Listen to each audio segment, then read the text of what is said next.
To open the admin window, click on the gold padlock and enter the admin password.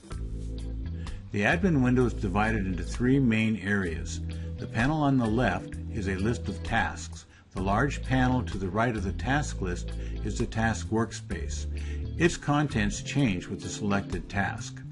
The heading contains the name and number of the currently selected task, and depending on which task is selected, the current employee panel. Many of the tasks can be applied to either all of the employees listed in the Add Edit Selected grid or just to the current employee. The current employee can be selected by clicking on the row selector of the desired employee, or you can also move to the previous and next employees by using the buttons to the right of the current employee panel. The admin window is where you do all of the administrative stuff, like configuring ShopClock's options, processing the pay period, and running the management reports. The Add Edit Select Employee task is the starting point for most of the other tasks. It's where you select the employee or group of employees to use with each of the tasks. Whenever a report or option can be applied to all listed employees, it means that the employees that are currently listed in the Add Edit Select Employees grid. Normally, only active employees are listed here.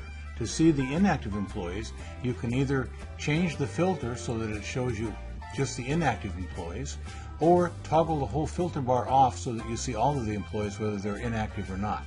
When you turn the filter bar back on, it defaults to showing you only the active employees. ShopClock subscriptions are based on the number of active employees. Inactive employees don't count. You can have as many inactive employees as needed. It's very easy to restrict the list to a subgroup of employees by using the filter bar. For example, you could limit the report or function, like closing the period or assigning holidays, to only those employees that are working in the production department by using the drop-down for the department and selecting production.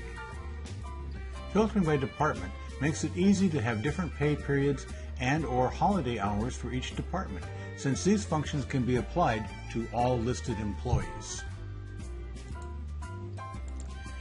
Employees are always listed in the reports the way they are listed in this grid.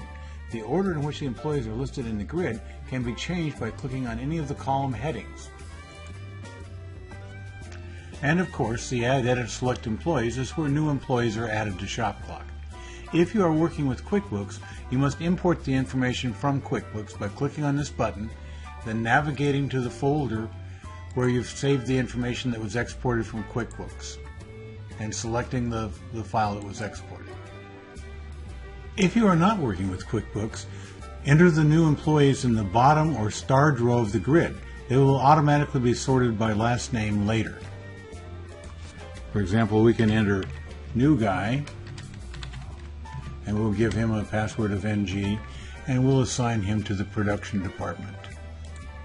In order to save the data, just click on the row above or below that. Notice that the Add Edit Select workspace includes the status panel. It works very much like it does in the ShopClock window. When a button on the status panel is clicked, employees with that issue are highlighted. To deal with the issues, make one of the highlighted employees the current employee by clicking on their row selector. We'll select Joe. Service a time off request by clicking on the Manage Time Calendar, task number 3, and services the request as usual.